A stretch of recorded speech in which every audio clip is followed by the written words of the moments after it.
Student, welcome to Chaturvedi classes. पिछली class में हमने क्वेश्चन नंबर फर्स्ट का फर्स्ट एंड सेकंड पार्ट कर लिया था। आज हम क्वेश्चन नंबर फर्स्ट का थर्ड क्वेश्चन करेंगे।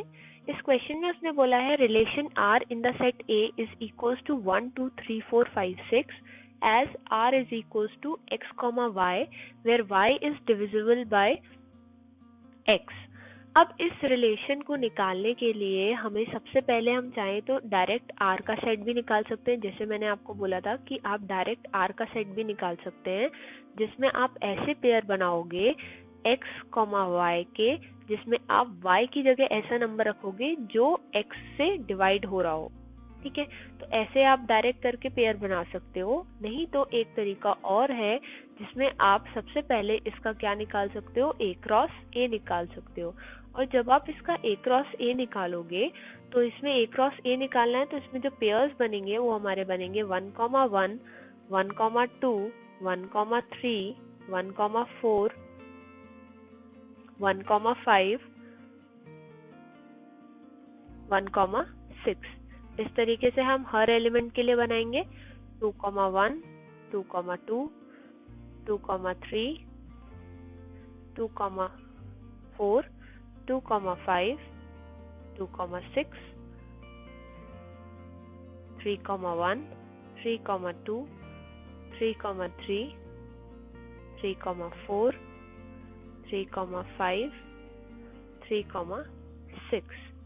Next is 4, 1, 4, 2, 4, 3, 4, 4, 4, 5 and 4, 6. इसी तरीके से हमारे पास 5, 1, 5, 2, 5, 3, 5, 4, 5, 5 and then 5, 6.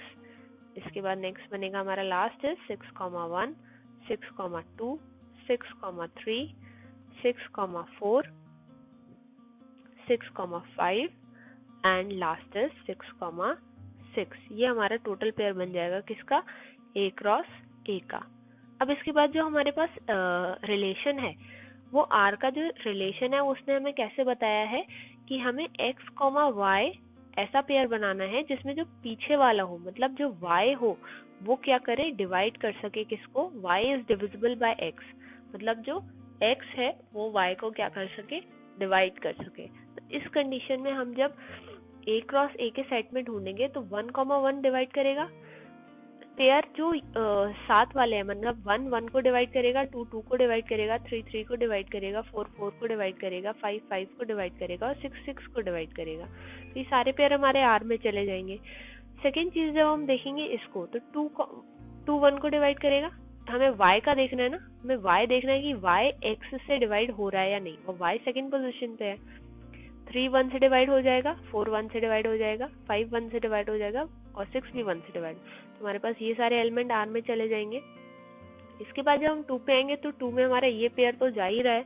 इसके बाद अगर हम ये देखेंगे, ये नहीं जाएगा, हमारे पास 4 जो है वो 2 से डिवाइड हो जाएगा, 6 जो है वो 2 से डिवाइड हो जाएगा, है ना। इसी तरीके से जब हम 3 की लाइन में आएंगे तो 3, 3 हमारे डिवाइड हो ही रहा है। इसके अलावा 3 में हमें और कोई ऐसा नंबर हमें नहीं दिख रहा है जो हमारा किससे हो जाए, 3 से। ये जो 3, 6 है ये भी डिवाइड हो जाएगा, 6 डिवाइड हो जाएगा 3 से। इसी तरीके से जब हम 4 के पेयर में आएंगे तो सिर्फ 4, 4, क्योंकि इसके अलावा और कोई एलिमेंट ऐसा नहीं y दिख रहा मुझे जो 4 से डिवाइड हो जाए, है ना, डिविजिबल हो जाए, पूरी तरीके से कम्प्लीटली डिवाइड नहीं हो रहा है। इसी तरीके से जब 5 में आएंगे तो 5 में भी सिर्फ मुझे 5, 5 के अलावा और कोई पेयर नहीं दिख रहा जो कम्प्लीटली पीछे वाला जो y है वो डिवाइड हो जाए 5 से। इसी तरीके से 6 में भी हमारे पास सिर्फ क्या दिख रहा है, 6, 6 दिख रहा है। तो जो हमारा r का सेट बनेगा, यहाँ पर जब हम r का सेट बनाएंगे तो r के सेट में हमारे पास सबसे पहले चला जाएगा 1, 1, 2, 2, 3, 3। जैसे लिखना चाहे आप लिख सकते हैं, पहले चाहे तो 1 की पूरी लाइन लिख ले, 4, 4, 5, 5, 6, 6, है ना। इसके बाद मैंने लिख लिया यहाँ पे 1, 2, 1, 3, 1, 4, 1, 5 एंड 1, 6। इस तरीके से जब हम आगे आएंगे तो इसमें हमारे पास एक और है 2, 4 है, 2, 6 है और इसके बाद हमारे पास 3,6 है। ये सारे टोटल पेयर्स हमारे R के अंदर बन रहे हैं जो y डिविजिबल बाय x की कंडीशन को सेटिस्फाई कर रहे हैं। तो अब जब हम इसमें चेक करेंगे सबसे पहली कंडीशन जो बना रही है हमारी, सबसे पहली कंडीशन होती है हमारी, इसमें हम चेक करेंगे किसकी कंडीशन को, रिफ्लेक्सिव की को। तो रिफ्लेक्सिव में उसने क्या बोला है कि हर एक एलिमेंट का खुद का पेयर होना चाहिए। अब ए सेट के अंदर आपके पास कितने एलिमेंट्स थे, 1 से लेके 6 तक के एलिमेंट्स थे, और हर एक एलिमेंट का यहाँ पर आपको उसके साथ क्या मिल रहा है, खुद का पेयर मिल रहा है। तो yes it is reflexive, yes it is reflexive. ठीक है, दूसरी जो कंडीशन है हमारी, दूसरी कंडीशन हमारी बोल रही है कि क्या चेक करना है हमको सेकंड कंडीशन में, दैट इज सिमेट्रिक। सिमेट्रिक को मैंने आपको क्या बताया था, मिरर इमेज, है ना। सिमेट्रिक का मतलब होता है मिरर इमेज। तो मतलब अगर हमारे पास 1,1 है तो अगेन उल्टा हो जाएगा। चलो हम ये सारे पेयर्स तो हमारे पास वैसे के वैसे ही रहेंगे, है ना, इनका तो चेक नहीं करेंगे, हम इन पेयर्स का चेक करते हैं कि 1,2 है तो हमारे पास 2,1 है क्या, नहीं है, नहीं है हमारे पास। और अगर हमें एक भी एलिमेंट ऐसा मिल जाता है जो किसी प्रॉपर्टी को सेटिस्फाई नहीं करता तो हम वहाँ बोल देते हैं कि इट इज नॉट सिमेट्रिक। तो देखो 1,2 है, 1,2 बिलोंग कर रहा है R में, but 2,1 does not belongs to R। तो ये हम बोल देंगे इट इज नॉट सिमेट्रिक। इसके बाद जो हमारे पास लास्ट कंडीशन आती है, लास्ट कंडीशन हमारी जो थर्ड आती है वो आती है हमारी किसकी, ट्रांजिटिव की, है ना। ट्रांजिटिव की कंडीशन में जब हम देखेंगे तो ट्रांजिटिव की कंडीशन में एक चीज आप ध्यान रखना कि जो आपके टपल्स जो ये वाले जो पेयर्स होते हैं ना आपके 1,1, 2,2, 3,3, 4,4, 5,5, इस तरीके से जो पेयर होते हैं इन्हें हम ट्रांजिटिव में चेक नहीं करते क्योंकि ये बाकियों के साथ वही बनेंगे। अब जैसे आप देखोगे कि यहाँ पर आपका जो 1,1 है इसको और मैं 1,2 को अगर देखूं तो अगेन फर्स्ट अगर ये मेरा A है और ये मेरा B है, ये मेरा फिर अगेन B से C आ गया, तो मेरे पास 1,2 अगेन आ गया ना। तो इन जो ये वाले पेयर होते हैं वो ट्रांजिटिविटी को सेटिस्फाई करते ही हैं, तो इसीलिए हम ये 1,1 जो डबल पेयर्स होते हैं इनको चेक नहीं करते हैं। ठीक है, हम डायरेक्ट इसको चेक करते हैं। हम इसको अगर चेक करते हैं तो 1,2 है ना, फिर इसके बाद 2,4 है ना, 1,2 है और 2,4 है, तो हमारे पास 1,4 भी हमारे पास है। ठीक है, इसी तरीके से मेरे पास 1,3 है, फिर मेरे पास 3 से स्टार्ट होने वाला ये है 3,6 और मेरे पास फिर 1,6 भी है। ठीक है, तो लेकिन अगर आप इस कंडीशन को देखो 1,6 को देखो, है ना, लेकिन अगला कोई भी पेयर ऐसा नहीं मिल रहा जो 6 से स्टार्ट हो रहा हो, है ना। 6,6 मत देखना क्योंकि दोबारा से 1,6 ही मिल जाएगा हमको, है ना। तो यहाँ पर आप एक चीज यहाँ पे याद रखोगे कि अगर मुझे यहाँ पर A, B मिल रहा है लेकिन मुझे B से स्टार्ट होने वाला कोई भी पेयर ऐसा नहीं मिल रहा है, अगर मान लो ये पेयर नहीं मिल रहा है तो हम डायरेक्ट A, B से बोल देते हैं इट इज ट्रांजिटिव। तो यहाँ पे हम 1,6 है लेकिन 6 से स्टार्ट होने वाला कोई और B, C नहीं है, तो इस कंडीशन में हम इन सारों को क्या बोल देंगे कि हाँ ये ट्रांजिटिव है। तो 1,5 हुआ, 1,4 हुआ, 1,6 हुआ, इनसे फिर B से स्टार्ट होने वाले मतलब 4 से 5 से 6 से स्टार्ट होने वाले कोई पेयर ही नहीं है, तो हम इन्हें ट्रांजिटिव बोल देंगे। ठीक है, तो यस इट इज ट्रांजिटिव, इसमें सारे नंबर हमें मिल रहे हैं इसलिए ये हम बोल देंगे यस इट इज ट्रांजिटिव। तो ये हमारे पास जो क्वेश्चन है, क्वेश्चन नंबर फर्स्ट का जो थर्ड पार्ट है हमारे पास, जिसमें उसने बोला था कि y is divisible bye x, ये रिफ्लेक्सिव है, सिमेट्रिक नहीं है और ट्रांजिटिव भी है। सिर्फ सिमेट्रिक नहीं है, रिफ्लेक्सिव भी है और ट्रांजिटिव भी है। इसके बाद हमारे पास जो नेक्स्ट क्वेश्चन आता है इसका फोर्थ क्वेश्चन, उसमें वो बोलता है कि relation R in the set Z, Z का मतलब क्या होता है हमारे पास, integer of all integers defined as x, y such that x minus y is an integer। अब इस क्वेश्चन में देखो जो हमारे पास R का सेट है, R in the set of integer, in the set of integer मतलब कि R is a subset of Z cross Z, है ना। अब इंटीजर, ये भी इंटीजर है और रिलेशन जो बन रहा है वो इंटीजर से इंटीजर पे ही बन रहा है। ठीक है। अब मान लो मैं कोई इंटीजर्स जो होते हैं वो हमारी कैसे होते हैं, ये जो हमारा 0 होता है, फिर इसके बाद हमारे पास यहाँ पे 1 2 3 जो होते हैं वो सारे पॉजिटिव चलते हैं, और इस तरफ हमारे -1 -2 ये हमारे इस तरफ क्या चलते हैं, नेगेटिव चलते हैं। ये सारा जो एलिमेंट्स का पेयर बनता है ये हमारा क्या होता है, इंटीजर होता है। इसके बाद जो हम इस सेट में सबसे पहली प्रॉपर्टी देखेंगे रिफ्लेक्सिव की। तो आप कोई भी दो इंटीजर अगर आप उठा लो, अगर आपने कोई दो इंटीजर a, क्योंकि सबसे पहले रिफ्लेक्सिव में हम क्या चेक करते हैं, सेम पेयर मिलना चाहिए।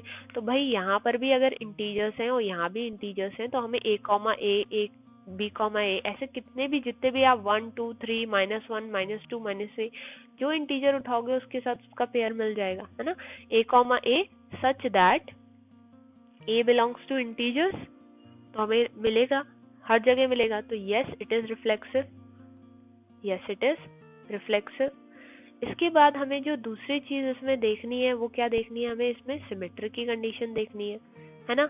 और इसमें जो प्रॉपर्टी वो लगा रहा है वो प्रॉपर्टी भी सेटिस्फाई हो रही है रिफ्लेक्सिव में। क्या प्रॉपर्टी लगाई है उसने, कि जो हमारे पास a, अगर है तो हमारे पास a जो होना चाहिए वो भी क्या आना चाहिए, इंटीजर आना चाहिए। तो भाई जब आप सेम नंबर को सेम नंबर से माइनस करोगे तो आपके पास 0 आएगा, और 0 तो बिलोंग करता है इंटीजर में, है ना। तो ये हमारी इस प्रॉपर्टी को भी सेटिस्फाई कर रहा है, तो रिफ्लेक्सिव है। इसके बाद सिमेट्रिक क्या है हमारे पास, मिरर इमेज, मतलब कि अगर a, b बिलोंग कर रहा है हमारा इंटीजर में, मतलब जो सेटिस्फाई कर रहा है किसको, कि a - b is equals to integer, है ना। अगर इस कंडीशन को सेटिस्फाई कर रहा है कोई पेयर तो हमारे पास ऐसा b, c कोई ऐसा पेयर भी होना चाहिए इंटीजर में जो b - c is equals to integer बने। तो बन रहा है भाई, आप इसमें कोई भी पेयर उठा के देख लो। अगर मैंने यहाँ पे उठा के देखा -1, 2, है ना, और अगला पेयर मैंने ले लिया b, a, मैंने ले लिया 2, -1। तो अगर आप -1 -2 करोगे तो भी आपके पास -3 आएगा, -3 इंटीजर में बिलोंग कर रहा है।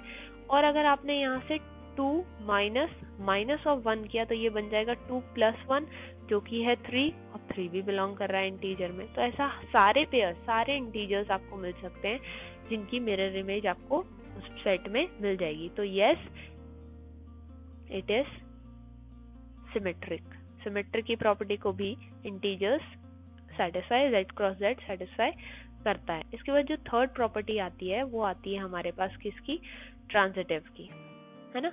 तो यहाँ पर अब अगर आप देखो ट्रांजिटिव की प्रॉपर्टी में वो हमसे क्या बोलता है, वो हमसे कहता है कि अगर आपके पास a, b बिलोंग कर रहा है इंटीजर में, मतलब कि अगर a - b आपके पास एक इंटीजर है, और इसके बाद अगर आपके पास b, c बिलोंग कर रहा है आपका z में, सच दैट b - c भी आपके पास इंटीजर है, तो मैं क्या करूं, इन दोनों पेयर को ऐड कर दूं। मैं a - b plus b - c को अगर ऐड करूं तो मेरे पास क्या बनेगा, a - c बन जाएगा, है ना। और जब ये इंटीजर के बराबर है, ये इंटीजर के बराबर है, तो इनका एडिशन भी एक इंटीजर के बराबर होगा, एक इंटीजर के बराबर होगा। इन दोनों का एडिशन भी हमारे पास एक इंटीजर के बराबर होगा। तो इक्वल्स टू में इंटीजर रखेंगे और यहाँ पे बचेगा क्या, a - c बचेगा, और a - c अगेन किसके बराबर आ गया, एक इंटीजर के बराबर आ गया। तो हम क्या कह सकते हैं कि जो हमारा a, c है वो भी हमारा किस में बिलोंग कर रहा है, हमारा z में बिलोंग कर रहा है। तो yes it is transitive also, yes it is transitive also. तो जो हमारा क्वेश्चन नंबर फर्स्ट का जो थर्ड पार्ट है, जिसमें उसने बोला था हमसे इस क्वेश्चन में कि आपके पास x - y is equal to integer आना चाहिए, जहां पर आपका हर एक x और y जो है वो कहाँ से आना चाहिए, इंटीजर में से आना चाहिए। तो इस कंडीशन को रिफ्लेक्सिव भी है ये कंडीशन, ट्रांजिटिव भी है ये कंडीशन, और सिमेट्रिक भी है ये कंडीशन। तो ये रिलेशन जो हो गया वो हमारा कैसा रिलेशन हो गया, इक्विवेलेंस रिलेशन हो गया। ये जो सेट है वो हमारे इक्विवेलेंस रिलेशन को सेटिस्फाई कर रहा है, क्योंकि इसमें तीनों प्रॉपर्टी सेटिस्फाई हो रही है। अगर आपको इस दोनों क्वेश्चन में कोई भी डाउट हो तो वीडियो के एंड में व्हाट्सएप नंबर है, आप उस पर अपना डाउट भेज सकते हैं। Thank you.